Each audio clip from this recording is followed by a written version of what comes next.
Salve, salve, salve, galera! Bem-vindo a mais um podcast do esporte. Hoje, podcast da Libertadores e podcast do Brasileirão também. A gente teve dois jogos atrasados aí, que eram da 21ª rodada.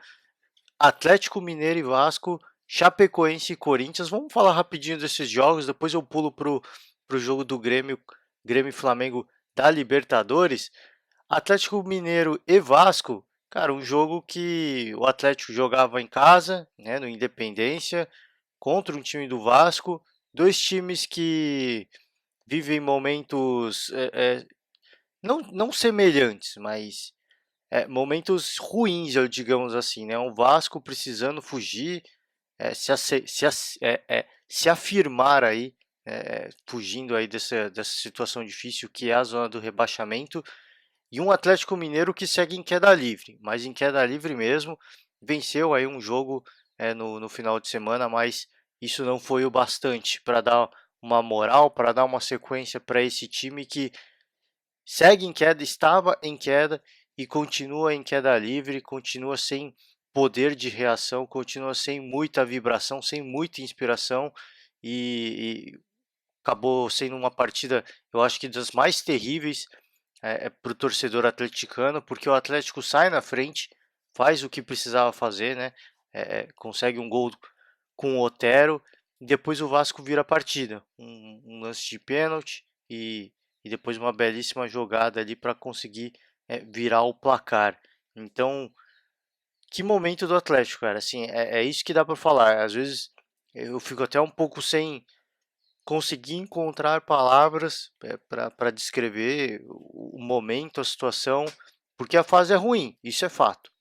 Quando a fase é ruim, e a gente vê aí exemplos recentes, mesmo para times no topo da tabela, você pega o Santos, por exemplo, quando a fase é ruim, as coisas não dão certo, as coisas não acontecem. Você cria situações de gols, os gols não acontecem. Mas eu acho que, pelo menos pensando num time como o Atlético, tá? Que é um time que essencialmente, na sua essência, né, tem jogadores de mais qualidade do meio campo para frente. Todo respeito ao meio campo defensivo do Atlético, mas é um time mais sólido ofensivamente. Um time que já fez muitos gols, aí cansou de fazer gols, viveu fases goleadoras. Então é um time que, no seu DNA, é um time muito ofensivo. E talvez esse esquema tático do Rodrigo Santana não esteja casando com esses jogadores. Enfim, é difícil saber. A gente não sabe de fato o que acontece. Pode ter coisa de salário atrasado envolvido, jogadores estarem desmotivados, pode, questão do momento, é claro, isso não é pode acontecer, isso acontece de fato, isso está assombrando o Atlético Mineiro e continua assombrando, segue assombrando, o time faz gol e mesmo assim toma uma virada das mais, eu não digo das mais surpreendentes, mas das mais aquelas para dar desânimo mesmo, para abater, das mais depressivas possíveis, né? Então um momento difícil, um momento complicado, jogadores de muita qualidade, na minha opinião. Esse time do Atlético é um time muito bom, é um time para estar disputando aí do meio da tabela para cima, mas a fase é ruim, a fase é das piores possíveis e mais uma vez, difícil entender. Eu acho que o vou repetir, eu acho que o time não está conseguindo encaixar no esquema tático do Rodrigo Santana, fora a questão do momento ruim, da falta de confiança, de talvez estarem até desmotivados. Então tudo isso eu acho que está pesando e eu acho que a única coisa que pode fazer de fato esse time do Atlético voltar a crescer são os próprios jogadores. Infelizmente é isso que a gente tem para dizer. Infelizmente não tem como fugir disso. A gente tem visto aí recentemente mudanças constantes de técnicos e eu já expus a minha opinião pessoal aqui. Eu particularmente não gosto, tá? Mas talvez isso sirva aí como uma última opção para o Atlético, né? Que alguns clubes mudaram de treinadores e a simples mudança de treinador traz uma mudança de mentalidade, traz aquela renovação de espírito e talvez isso possa fazer o Atlético virar a chave. Não concordo, tá? Eu não concordo com isso. Eu acho que isso tem que partir da comissão técnica atual, junto com os jogadores, eles têm que estar alinhados e têm que fechar. Eles têm que decidir, cara, a partir daqui é um outro momento, a gente vai adotar outra postura, o que que a gente precisa fazer, qual o esquema tático, o que que dá para fazer para melhorar. Porque mudar o técnico por mudar, isso não é solução de absolutamente nada, mas é o que eu falei. Alguns bons exemplos recentes podem fazer com que o Atlético decida por essa opção como em último caso, digamos assim. Então, me preocupa porque, cara, já são várias mudanças de técnico, já são mais de 15, se eu não me engano. Então é um absurdo num campeonato que tem 21 a 22 rodadas, parece que é uma demissão por rodada quase, a gente vai chegar nesse nível. Então é um absurdo. Para mim é vergonhoso, é vexatório isso para o futebol brasileiro. Mas talvez seja uma opção que o Atlético vai adotar com medida desesperada, porque as coisas não estão acontecendo, infelizmente. Foi uma sequência de derrotas muito grande, aí consegue uma vitória, ok, parecia que ia virar a chave e não virou. Até saiu na frente nesse jogo, o Vasco foi valente, e aliás, esse time do Vasco é um time muito interessante. Antes do Vanderlei Luxemburgo assumir o Vasco, ele ficou um bom tempo sem trabalhar, e ele tinha dado uma ou duas entrevistas, talvez mais, né? Mas eu vi pelo menos uma ou duas entrevistas em que ele disse que, cara, se eu tivesse condição de pegar um grande clube, né, com um grande elenco, eu tenho certeza que eu faria um grande trabalho. O Vanderlei pegou um grande clube, talvez não um grande elenco, pegou um elenco bom, mas ele estava fazendo um trabalho interessante. Ele estava fazendo um trabalho de recuperação desse time do Vasco que vinha lá embaixo, com a confiança lá embaixo. E ele vem trazendo uma renovação de ânimo, pelo menos. Né? Questão de esquema tático melhorou, é um time mais sólido, é um time mais consistente, com mais aplicação, mas os jogadores a gente também vê um perfil diferente também. Jogadores que antes jogavam abatidos, como joga hoje o Atlético Mineiro, cabeça para cima, cabeça erguida, com mais confiança. Então o Vanderlei, eu acho que ele trouxe tudo isso. E tudo aquilo que ele falou quando ele estava sem trabalhar, vem se confirmando, eu acho. Ele é um cara que ele teve tempo, né? Ele é um técnico que muita gente desceu o pau, assim, falou que estava ultrapassado, e eu mesmo achava que o Vanderlei ele já não tinha mais condição de treinar. É como eu acho hoje que o Oswaldo de Oliveira também não tem mais condição de treinar nenhum clube. É um cara com um pensamento ultrapassado e um cara que precisa rever os seus conceitos de futebol, porque foi um cara, foi um técnico extremamente relevante, isso eu não nego, um cara que é merecedor de ter o status que tem hoje, de ter a moral que tem hoje, mas hoje os esquemas táticos propostos pelo Oswaldo já não cabem mais. Ele precisa mudar alguma coisa, ele precisa rever os seus conceitos para continuar sendo um técnico relevante. Uma coisa é ser um técnico relevante, outra coisa é ser um técnico bom, um técnico de aqueles técnicos que reconhecidamente chegam em clubes para salvar do rebaixamento ou treinam equipes de Série B. Todo respeito, mas existem alguns técnicos que são famosos por isso. Ó, precisa salvar o time do rebaixamento, chama o fulano. E o Dorival é um exemplo disso recente, né, de sempre ser contratado para tirar um time de uma situação difícil. Ele a princípio recusou os últimos trabalhos, acho muito legal, porque eu acho uma injustiça o que o São Paulo fez com o Dorival, o que o Flamengo fez com o Dorival, porque ele é um técnico muito bom. Ele mudou a forma dos dois times se jogarem, salvou o São Paulo, melhorou muito o Flamengo também, e é um cara que ele precisa chegar num clube para conseguir fazer um trabalho legal, para ter sequência, e não para salvar o time do rebaixamento. Então existem alguns técnicos que são reconhecidamente desse perfil. E o Luxemburgo, já voltando, né, para falar de Luxemburgo, é um cara que eu acho que nessa parada que ele teve tempo de refletir, ele teve um tempo para observar o futebol e para ver o que mudou no futebol, o que, que ele poderia fazer melhor, e aparentemente ele vem fazendo e vem fazendo um excelente trabalho. Então fica aqui, parabenizar o Luxemburgo pelo trabalho de recuperação que ele vem fazendo do Vasco. O Vasco agora está a 3 pontos do Atlético Mineiro, está na zona de classificação para a Sul-Americana, claro, não está longe da zona do rebaixamento, não dá para descansar, não dá, tem que seguir trabalhando firme, tem que seguir, até porque a sequência do Vasco não é das mais bacanas, é vitória, empate, derrota, não é uma sequência positiva, de longa data, é uma sequência que oscila, mas ainda assim é uma sequência que consegue trazer ao Vasco uma certa tranquilidade, então muito bacana. Eu acho que ao longo do tempo, se tiver sequência, né, se tiver tempo para trabalhar, acho que o Luxemburgo vai conseguir fazer ainda mais coisas. Ele precisa ter humildade. Não adianta ele trabalhar pensando que preciso de um reforço aqui, preciso de um reforço ali, como acontece com muitos técnicos, né? Em vez de tentar trabalhar com o que tem, como faz o Fábio Carille, por exemplo, trabalha com o que tem e não reclama, tem muito técnico que fica reclamando o tempo inteiro. E aí o time perde rendimento e o cara é mandado embora.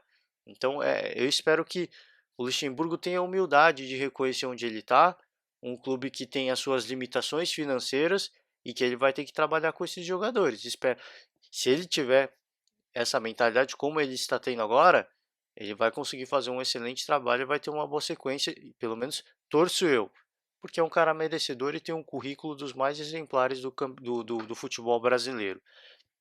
Vamos partir para outro jogo, Chapecoense e Corinthians, um jogo que parecia que não ia acontecer. O que choveu em Chapecó não está escrito e o jogo começou pesado, campo muito carregado, várias poças de água e não teve jogo, né? O primeiro pelo lado da Chapecoense, que é um time muito limitado, vem uma situação técnica lamentável, infelizmente. É triste a gente ver a Chapecoense jogando esse nível de futebol.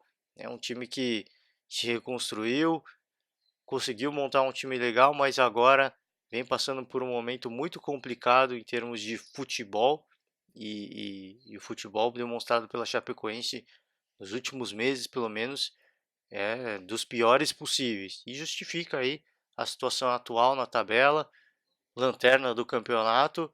O Corinthians também não fez um jogo brilhante, mas o Corinthians faz aquilo que precisa fazer. Faz um gol com o Danilo Avelar, é um cara que foi muito criticado pelo torcedor corintiano e que sempre quando acontece essas coisas, fez gol em clássico já contra o Palmeiras, o torcedor fala, nunca critiquei, fica aquela brincadeira, mas um jogo que o Corinthians vence na marra, jogo enjoado, típico jogo daqueles que o Corinthians pontua, que todo mundo fala mal, mas o Corinthians sempre pontua, faz 3 pontos.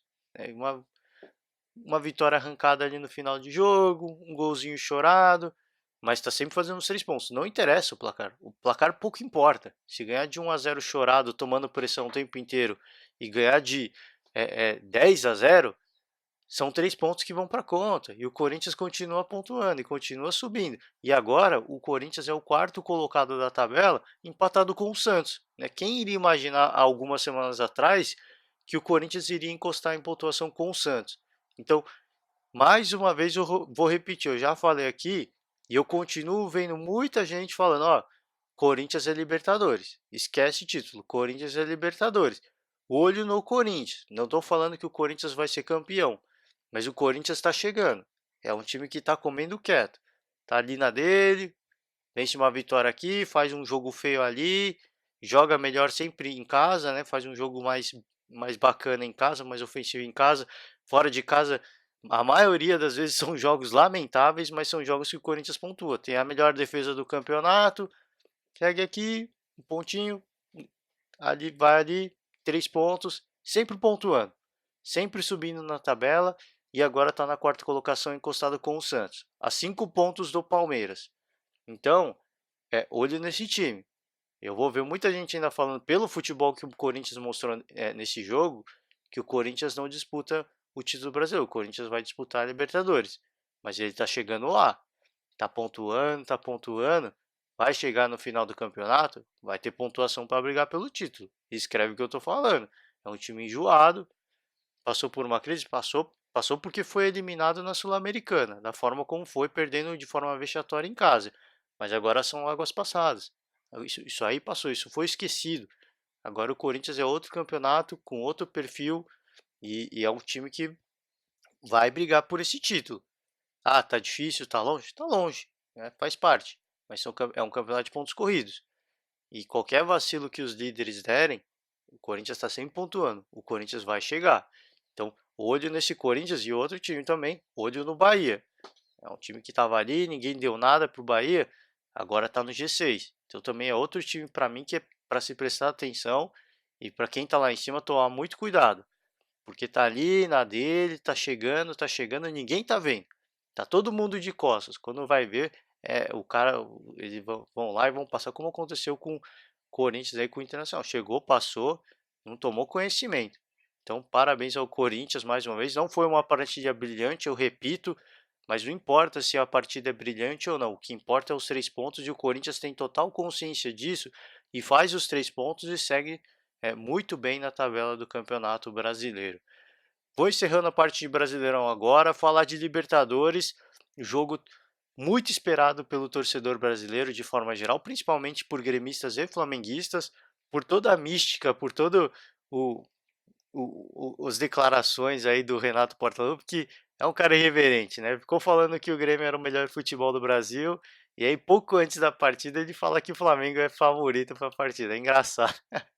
Ele fala que o Grêmio joga o melhor futebol do Brasil e depois fala que o Flamengo é favorito. Esse é o Renato Portaluppi, é uma figura, é um dos caras mais irreverentes do futebol brasileiro e foi um grande jogo, cara. Foi um jogo que para mim o 1-1 ficou barato pro Grêmio, tá? Pelo que jogou o Flamengo no primeiro tempo. O Flamengo no primeiro tempo deitou.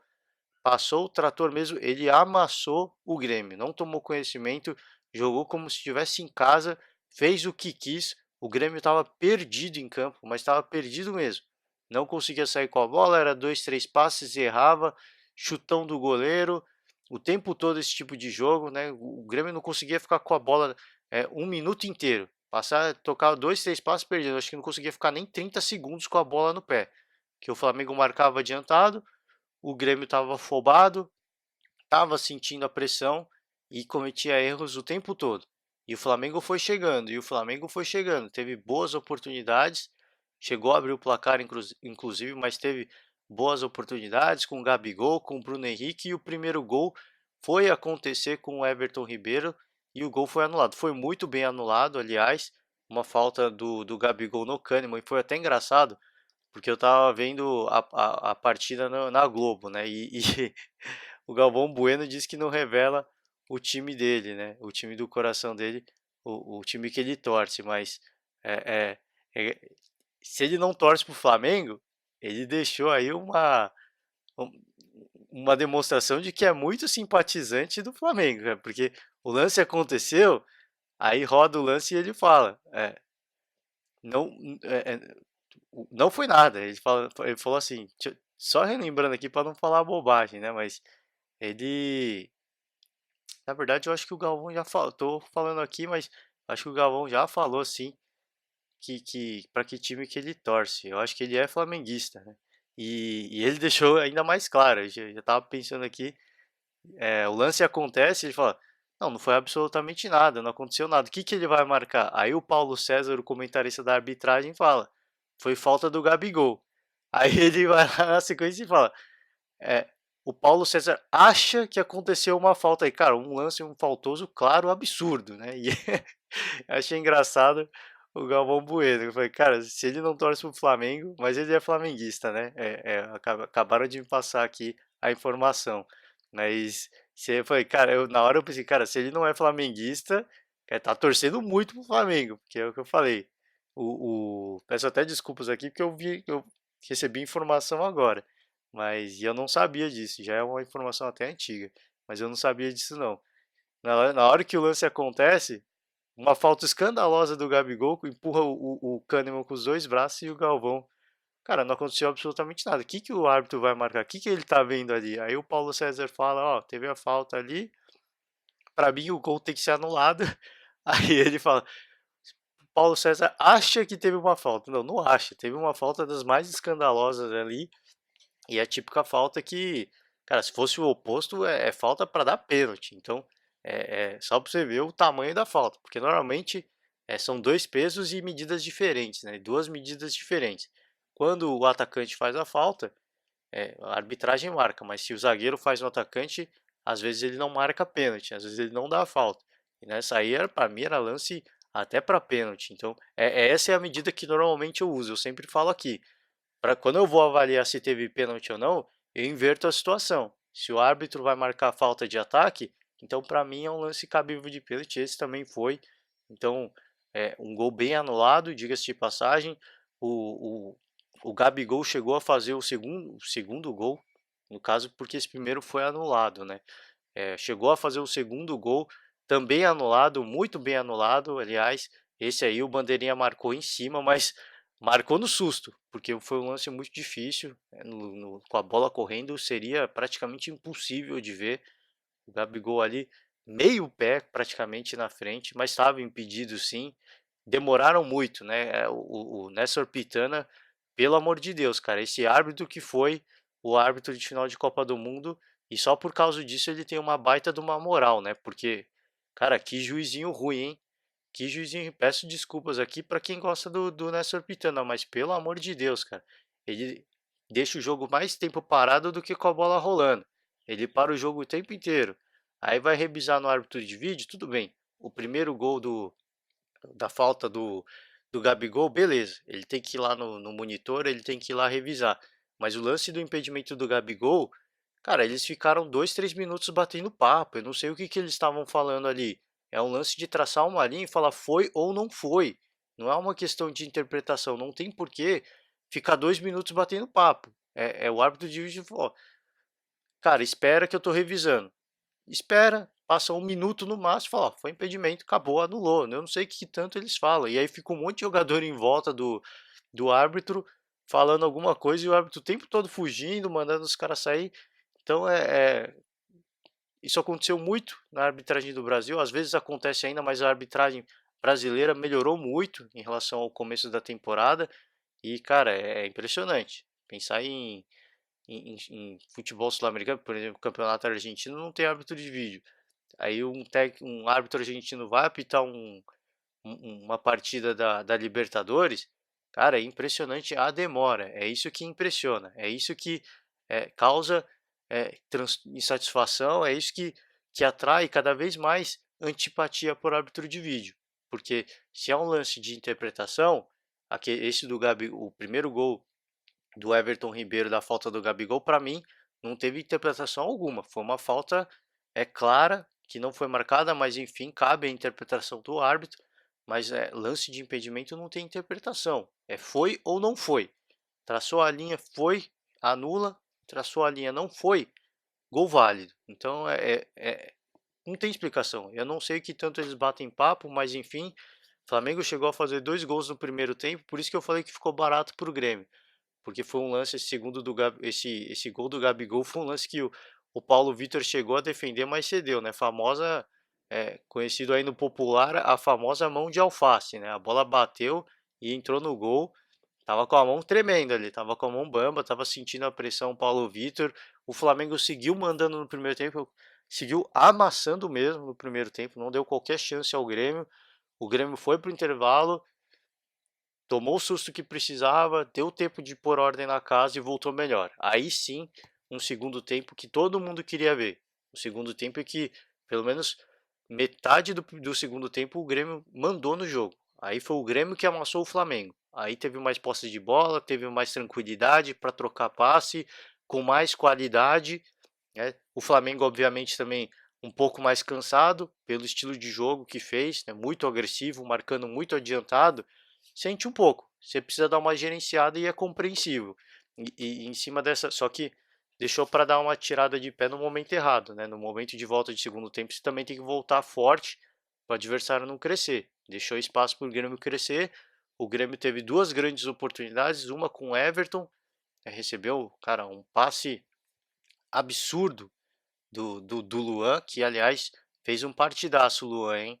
O Luan crescendo de rendimento, isso é muito bom para o time do Grêmio, porque se fizer uma partida semelhante no jogo da volta no Maracanã, o Grêmio vai ser um time difícil vai ser um time difícil de lidar, viu? Porque, claro, o Flamengo dominou a partida, dominou, mas de uma bola ou outra que o Luan tem espaço para trabalhar, ele vai colocar um jogador numa situação muito boa, que foi o que aconteceu com o Everton. Chutou cruzado, o Diego Alves foi muito bem, Depois teve mais um lance que eu esqueci agora quem chutou de fora da área, mas eu esqueci mesmo, tá me falhando a memória. Se eu não me engano, foi o Matheus Henrique. Ele chutou, o Diego Alves defendeu também. Era um momento da partida em que o Grêmio começava a crescer. E aí, no melhor momento do Grêmio da partida, talvez, o Flamengo vai lá e faz um gol com o Bruno Henrique, um gol dos mais absurdos em relação, falando em Grêmio, tá? O Kahneman sai da área, não sei o que ele foi fazer, foi brincar de ser volante, saiu, foi marcar alguém fora da área, e aí acontece o lance do gol, onde está o Bruno Henrique e o Gabigol livres, né, para o lance. A bola foi para o cruzamento do Arrascaeta, foi para o Bruno Henrique e cabeceou tranquilo, né, para cima do Rafael Galhardo, que é mais baixo que ele, e que ficou perdido no lance. Ele não tinha o que fazer. Ele ficou entre o Gabigol e o Bruno Henrique. Ele estava claramente tentando fazer a cobertura nos dois. Quando ele vê que a bola vai passar para o Bruno Henrique, ele tenta até pular, mas aí já era tarde. Ele não está inteiro na jogada. Ele está preocupado com dois, porque o Kahneman foi brincar de ser volante. E aí o Bruno Henrique faz um gol, um belo gol, aliás. Falar de Flamengo, belo gol é redundância, né? E o Bruno Henrique mostra uma excelente fase. Jogou muito o Bruno Henrique nessa partida, tá? Aliás, eu tenho que destacar aqui, toda vez que o Bruno Henrique pegava na bola, é, é, dava uma preocupação pro torcedor gremista, pro time do Grêmio, porque você não sabe o que o Bruno Henrique vai fazer, né? Ele tem muita qualidade. Ele é um cara que vai para cima e faz o gol, um cara que sabe fazer um passe de muita qualidade. Então deu uma baita de uma canseira nesse time do Grêmio. Fez um partidaço o Bruno Henrique, aliás. E o Flamengo chegou a fazer mais um gol com o Gabigol. Outro gol impedido também foi esse um pouco mais fácil, ele estava mais impedido. Mas em outro lance que o Kahneman sai da área de novo para brincar de ser zagueiro. É impressionante a irresponsabilidade. Você está jogando contra um time como o Flamengo e fazer o que o Kahneman fez, ficou por isso que não só eu, mas todo mundo tá falando. Ficou barato esse placar de 1-1 pro Grêmio, porque o Kahneman, em dois lances, ele quase matou a partida, ele quase matou a classificação do Grêmio, ele quase acabou com a classificação do Grêmio, porque quis brincar de ser volante, tava viajando, achou que ia ser o Superman e roubar a bola ali, acabou perdendo nos dois lances. Um foi gol, o outro, para sorte do Kahneman, estava impedido. A linha de zaga, talvez até pelo Kahneman não estar lá, a linha de zaga funcionou nesse segundo lance e o Gabigol teve o gol impedido. E aí o Grêmio, no finalzinho do jogo, conseguiu seu gol de honra. O gol que começou num lance que o Felipe Luiz se machucou e a partida seguiu, cara. O Flamengo continuou com a bola, não parou o jogo. O Grêmio roubou a bola, também não parou o jogo. Os flamenguistas não pediram para parar, o juiz não parou, o lance seguiu, né? O Michael fez um passe pro Everton Cebolinha do lado direito. Ele cruzou para a área e o PP fez um belo gol. O gol de empate, o gol aí para lavar a alma aí do torcedor gremista e sair com um resultado muito bom para o Grêmio, tá? Porque se desenhava aí uma partida com um possível resultado catastrófico, porque o Flamengo mandou no primeiro tempo da partida, tá? É literalmente isso. Eu tô falando e vocês vão ver todo mundo falar isso. O Flamengo amassou o Grêmio no primeiro tempo e ficou barato esse placar. O Flamengo, obviamente, conseguiu fazer o seu gol quando o Grêmio estava no seu melhor momento na partida. Voltou a crescer no segundo tempo depois do gol, mas o Grêmio conseguiu encontrar um gol ali no final e conseguiu sair com o empate, que deixa essa disputa aí da semifinal totalmente aberta. Ah, o segundo jogo é no Maracanã, que não sei o que. Vocês se lembram o que o Atlético Paranaense fez com o Flamengo no Maracanã, né? Vocês se lembram o que o Grêmio fez com o Palmeiras jogando em casa.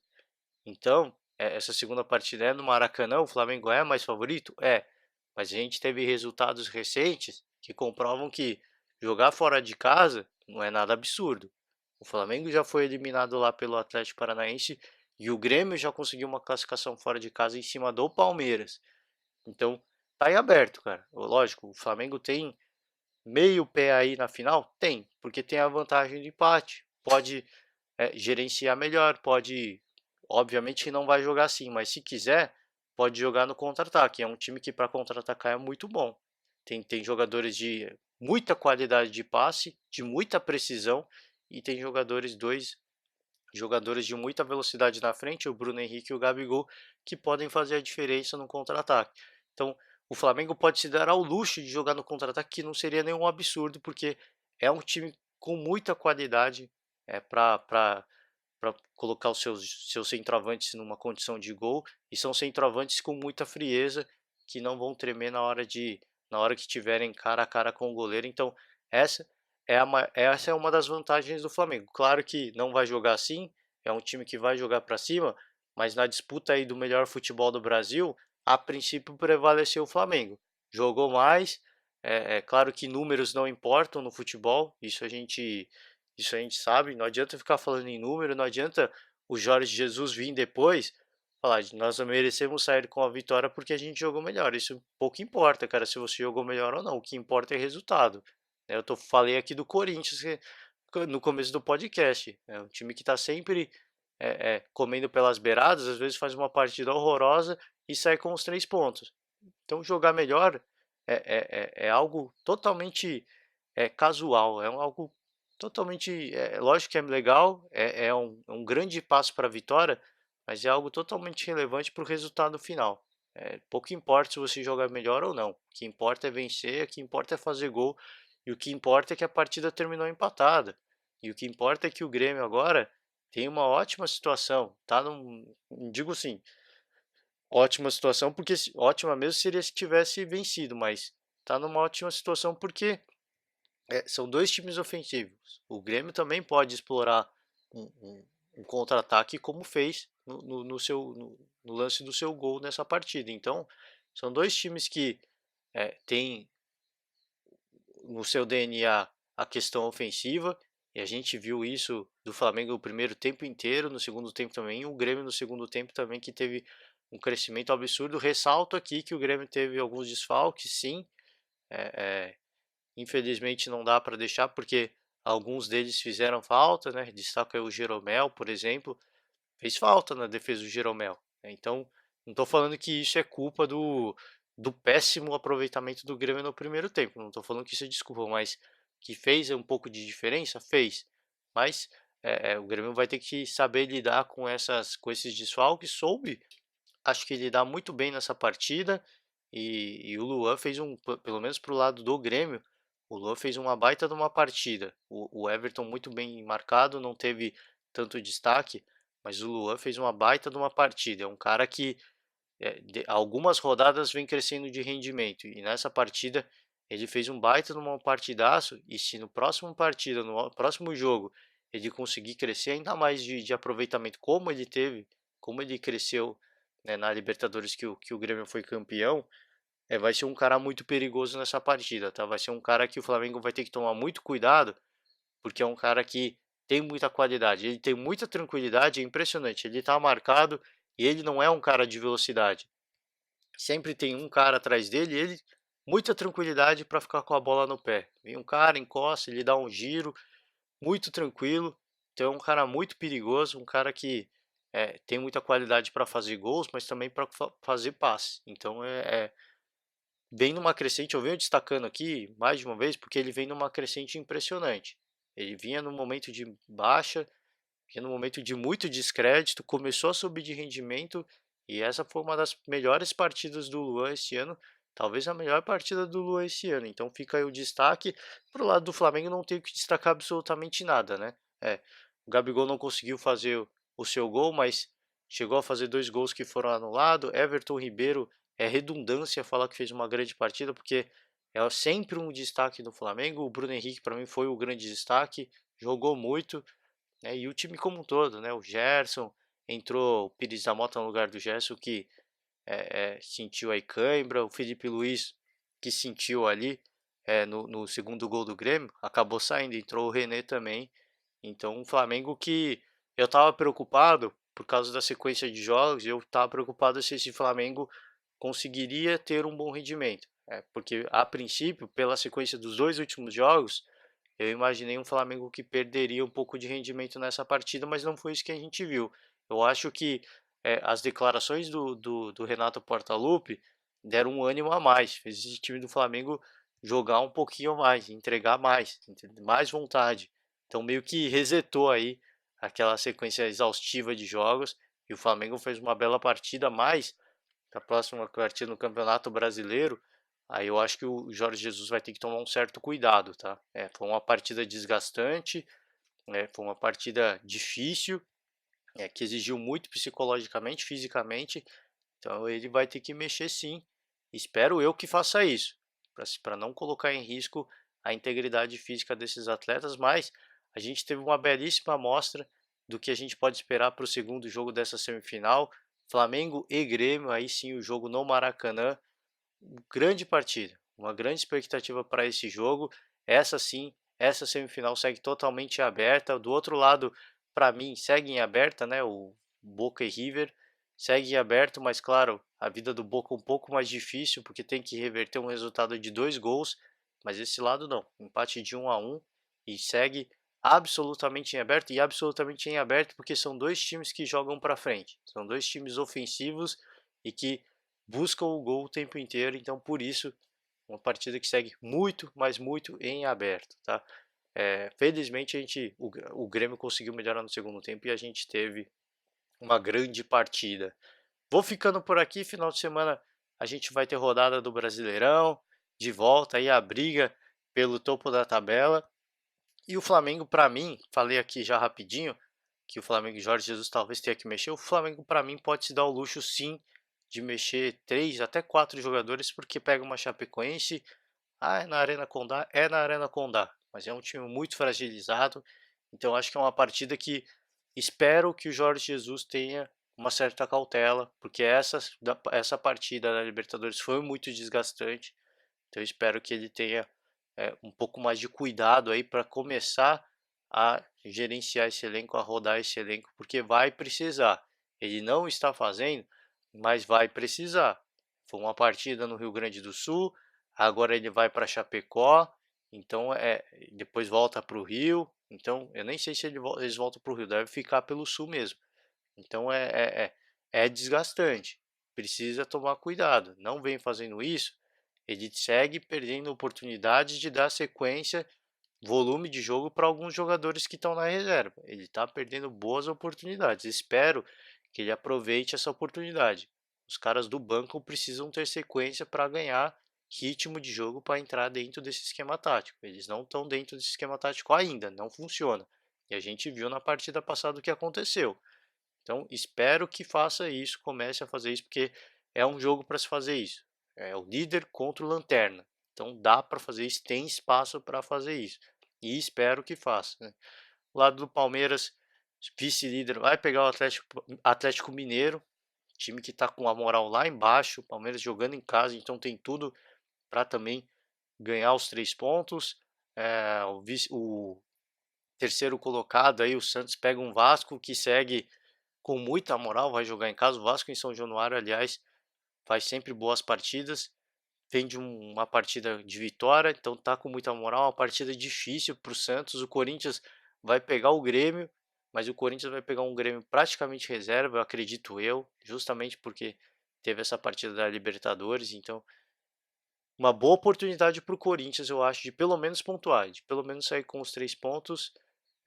O Inter, quinto colocado, vai pegar o Cruzeiro também, no momento muito conturbado. O Cruzeiro joga em casa, mas o momento é dos piores possíveis. E para encerrar, Bahia aí vai pegar, deixa eu só, vai pegar o Atlético Paranaense, joga em casa, mas Atlético é um time enjoado.